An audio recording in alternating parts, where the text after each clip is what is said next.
Hello, magandang araw! Dahil sa kapapanood dito sa Reels, ang aking kasama ay napaibig o nagustuhan itong patabol o kaya ang tawag ng iba ay sinulbot.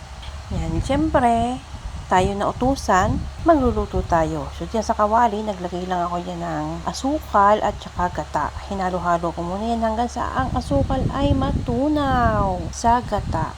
Papakaluin natin yan ng kulong-kulo hanggang sa lumapot.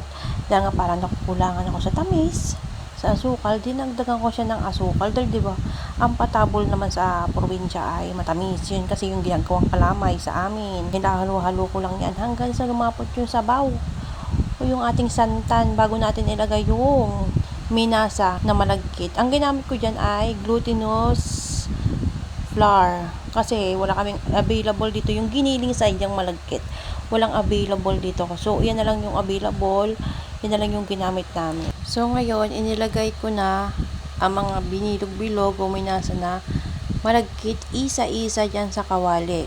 Manipis lang yung gawa ko, and then nahirapan nga ako yan na kada lagay ko, halo ko, so nagtawag ako ng tagahalo. So ang ginawa naman ng tagahalo ko ay ang bilis na talaga maghalo. Nadurog na yung ginawa naming patabol, yung minasa naming malagkit ay nadurog na. Tapos diyan nagpalit nga kami, sabi ko palit tayo kasi nga nadudurog na, hindi na maganda. So siya naman ang pinagmasa ko, siya naman pinagbilog ko. Ang kasamaan laang talaga ay sobrang kakapal naman ang kanyang ginawa. Talagang ang hirap niyang maluto. Kaya ang ginawa ko dyan sa mga malalaking yan, sa mga ginawa niya, yan, hinatian ko talaga siya sa gitna, ginayat ko para siya ay talagang maluto dahil sobrang kapal. Tapos yan nga, fast forward, yan naluto na yung patabol.